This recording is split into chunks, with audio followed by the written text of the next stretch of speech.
शिक्षकों का दिन था, गुरुओं का दिन था। हम लोग उसी दिन को याद करते हैं। आज हमारे कलिसिया में कुछ वचनों को पढ़ेंगे, निकालेंगे। जैसे कि अभी हम लोगों ने सुना है कि नीति वचन 9 अध्याय के 9 में परमेश्वर का वचन कहता है, बुद्धिमानों को शिक्षा दो, वे अधिक बुद्धिमान हो जाएंगे। धर्मी को शिक्षा दो, वे अधिक ज्ञान प्राप्त करेंगे। हालेलुया। मगर इस संसार के हठीले मन वालों के यदि प्रभु के बारे में बताएंगे, ये अच्छी अच्छी बातें बताएंगे, तो बोलेंगे तुम्हारा शिक्षा तुम्हारे पास रखो, बहुत बड़ा ज्ञानी बनता है। बोलते हैं ना लोग। ये बहुत से लोग जातिवादी फिर आते हैं कि अरे मैं बड़ा जाति से हूँ, तुम छोटे जाति से हो, मुझे क्या अच्छा शिक्षा बता रहे हो। मगर प्रभु का वचन कहता है बुद्धिमानों को और शिक्षा दो, क्योंकि प्रभु ने कहा जिसके पास है उसको और दिया जाएगा। इसलिए धर्मी को भी शिक्षा दो, वे अधिक ज्ञान प्राप्त करेंगे। हालेलुया। उसी तरह नीति वचन 11 अध्याय के 25 में फिर परमेश्वर का वचन कहता है, उदार व्यक्ति समृद्ध यानी कि हष्ट पुष्ट होगा, और जो दूसरों की खेती सींचता है उसकी भी सींची जाएगी। हालेलुया। कहने का मतलब है जो व्यक्ति अच्छा है वो हष्ट पुष्ट किया जाएगा। किससे? शिक्षा से। और जो दूसरों की खेती सींचता है यानी कि दूसरों को जो कोई यदि बुद्धि का प्रसार करता, बुद्धि को बताता है, प्रभु कह रहा है उन्हें भी वो और बुद्धि देता जाए। प्रभु भी उन्हें सींचेगा और उनका बुद्धि ने आ जाने से परमेश्वर कहता है उनका चाल चलन भी और बदलता जाएगा। हालेलुया। इसलिए मेरे प्रियो, जो भी यहाँ पे वचन को बोला जाता है, आप यदि परमेश्वर के वचन को लाते हैं तो साथ में पेंसिल या कुछ ऐसा चीज लाए, पेन वगैरह, जो कि आप वचन को चीन करें, या पेपर लेके जब आते हैं शॉर्ट में उसको लेके घर पे फिर विस्तार से स्टडी करने का कोशिश करें, है कि नहीं? क्योंकि यहाँ पे हड़बड़ी में होता है तो घर जाकर आप विस्तृत कर सकते हैं। कलर वाला पेन वगैरह भी होता है, उनको भी आप लाके चिट कर सकते हैं या पेपर में लिख सकते हैं, ताकि बाद में आप फिर से घर जाकर स्टडी कर सकते हैं। हालेलुया।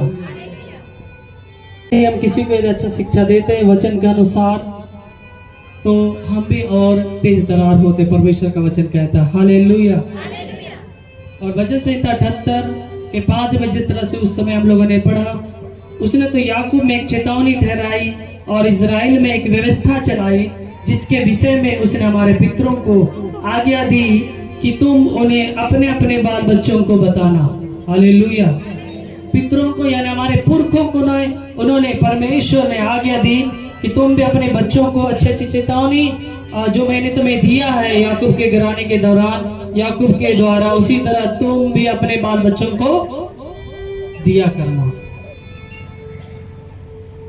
जैसे कि हम लोग यहाँ पे वचन वगैरह सुन के जाते हैं, क्या हम अपने बच्चों को अच्छा शिक्षा देते हैं, समझाते हैं क्या? या क्या हम कभी पूरा फैमिली के साथ आराधनालय में आने का कोशिश करते हैं? यदि नहीं करते हैं तो करना स्टार्ट करें। हालेलुया। क्योंकि परमेश्वर ने इजराइल में एक व्यवस्था चलाई थी और याकूब को उन्होंने चेतावनी देते हुए कहा, अपने पुरखों को तुम जिस तरह से तुम्हारे पुरखों को मैंने आज्ञा दी, उसी तरह तुम भी अपने बाल बच्चों को भी बताया करना, सिखाया करना। हालेलुया। वचन संहिता 119 के 99 में परमेश्वर का वचन कहता है, मैं अपने सब शिक्षकों से भी अधिक समझ रखता हूँ, क्योंकि मेरा ध्यान तेरी चेतावनियों पर लगा है। हालेलुया।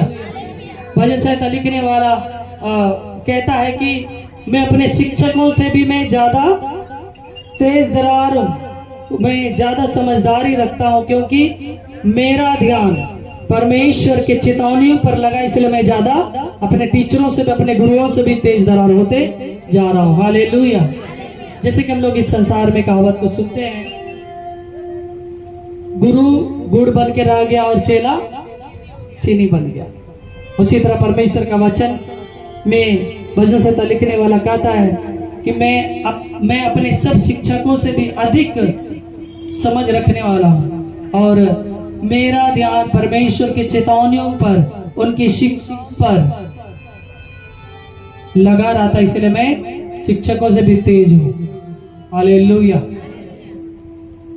इसलिए मेरे प्रियो, जब भी आप वचन को सुनते हैं, परमेश्वर का वचन में, जैसे कुछ समय हम लोगों ने सुना, गुरु से बड़ा चेला नहीं हो सकता। यदि चेला यदि गुरु के बराबर ही करे तो वो एग्जामिनेशन में पास हो जाए, सिद्ध किया जाए, तो वह गुरु से भी बड़ा काम कर सकता है, बड़ा भविष्यवक्ता बन सकता है।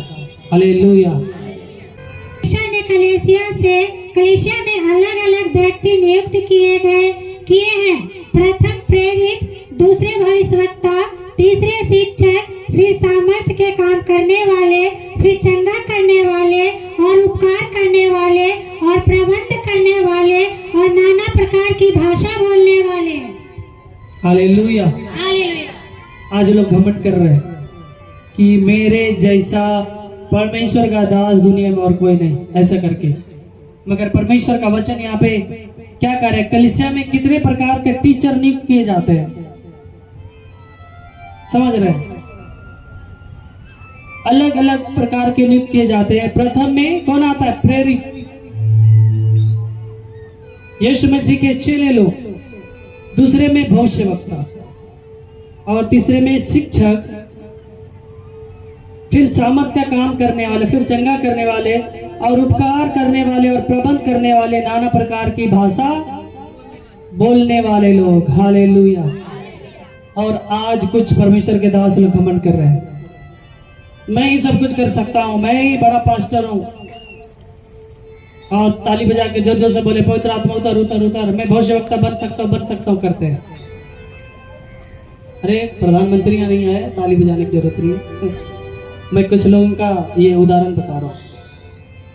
तुम्हारे बोलने से पवित्र आत्मा उतर जाएगा क्या?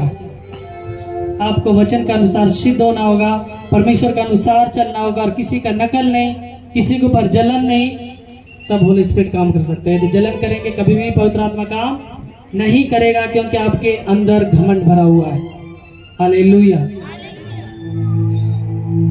और एक ही काम परमेश्वर के दास ही चाहे कि मैं सब करूंगा या मैं करता हूं, वैसे दासों से दूर रहे। ध्यान दें, जितने भी अलग अलग कलीसिया आए हैं, परमेश्वर के वचन में क्या लिखा? प्रथम में परमेश्वर प्रेरितों को चुना, उसके बाद दूसरे बार में उन्होंने भविष्यवक्ताओं को दिया, तीसरे बार में उन्होंने धर्म के शिक्षक लोगों को दिया, जो धर्म में लोगों को ट्रेनिंग दे। जैसे कि बहुत जगह संस्थाओं में देखते हैं, लोग ट्रेनिंग देते हैं, बाइबल ट्रेनिंग, पास्टरों का ट्रेनिंग, यूथ मीटिंग में ट्रेनिंग, है ना? कोई भी ट्रेनिंग दे सकता है। ऐसा परमेश्वर की इच्छा के अनुसार होना चाहिए। उसके बाद शिक्षक के बाद फिर सामर्थ्य का काम करने वाले लोग। सामर्थ्य का काम करने वाला में कौन आता है जी? हमारा कलीसिया आता है, चंगाई में आता है हमारा कलीसिया, सामर्थ्य में आता है, भविष्यवाणी में आता है, उपकार में भी आता है, प्रबंध में भी आता है। इतना ज्यादा भाग परमेश्वर ने दिया है। हालेलुया। और परमेश्वर कहता है नाना प्रकार की भाषा भी बोलने वाले लोग। नाना प्रकार का भाषा, अन्य भाषा। तो अन्य भाषा मतलब बाइबल के अनुसार जो धार्मिक भाषा लोग अबल अबल सबा बोलते, वो नहीं। इस संसार में जो भाषा है, जैसे कि मुझे थोड़ा बंगाली, थोड़ा संताली, थोड़ा उरांव, थोड़ा खड़िया, थोड़ा मुंडा, थोड़ा ठेठी, तो ये पावर, इसको बोले जा परमेश्वर का भी सामर्थ। हालेलुया। क्योंकि परमेश्वर ने आपको स्मरण करने की शक्ति दी है, ये भी एक अच्छा चीज है। बाकी प्राथमिक में जो अन्य भाषा आता है वो अलग है, और जो लोग ज्यादा भाषा जानते हैं, ये भी परमेश्वर का देन है, उसमें भी आशीष आती है, क्योंकि आपका स्मरण शक्ति स्ट्रोंग है। तब तो आप सब भाषा को बोल सकते, समय पर भूलते नहीं है। हालेलुया। और लोग आज पीछे पड़े हैं अन्य प्रकार का भाषा, क्या क्या करके एक ही भाषा दूसरों का नकल करके, अबल सवाल वसव रिकॉर्डिंग करके नकल करके प्रार्थना कर रहे हैं। वो परमेश्वर आपको नहीं दिया है, जिनको दिया है उनको दिया है, आपको नहीं दिया है। आपका अलग होगा। आप यदि नकल कर रहे हैं, परमेश्वर का आपके पास आशीष नहीं है। हालेलुया। इसलिए हमें घमंड नहीं करना है। परमेश्वर ने यदि आपको कलीसिया में अच्छा टीचर दिया है, अच्छा भविष्यवक्ता दिया है, सामर्थ का काम करने वाला दिया, चंगाई करने वाला दिया है, आप यदि शौक रखते हैं प्रभु के लिए, तो प्रभु भी आपको सेम टू सेम इसी तरह सामर्थ्य चर्च में आपको भी इसी तरह भविष्यवक्ता बनाने जा रहे हैं यीशु के नाम में। हालेलुया। इस वचन के लिए एक जन कोई भी प्रार्थना करा देंगे माइक लेकर जल्दी से। स्वर्गीय परमेश्वर मधुरकारी, धन्यवाद प्रभु जी तेरे इस महान अनुग्रह के लिए। प्रभु तूने स्वर्ग और पृथ्वी की सृष्टि की है प्रभु जी, हम सारे मानव को तूने बनाया और हमें नियुक्त किया प्रभु जी, ताकि हम अलग अलग क्षेत्रों में तेरी महिमा कर सके प्रभु जी। गीतों के द्वारा, आपके वचनों के द्वारा, सामर्थ्य के द्वारा, हे पिता परमेश्वर, ये तेरा ही अनुग्रह और तेरा ही दान है प्रभु जी, ताकि हम एक एक क्षेत्र में उसे हम लोग प्रयोग बना सके पिता परमेश्वर। तो तेरे वचनों में जितने हुए वचन बांटे गए हैं प्रभु जी, एक एक के हृदय में तूने दिया है प्रभु जी, ताकि वो अपने अपने क्षेत्र में कार्य कर सके पिता परमेश्वर। हम धन्यवाद करते हैं प्रभु जी, बुद्धि और ज्ञान तेरे ही ओर से मिलती है। हे पिता परमेश्वर, तेरा वचन कहता है जिसकी बुद्धि घटी हो वो परमेश्वर से मांगे।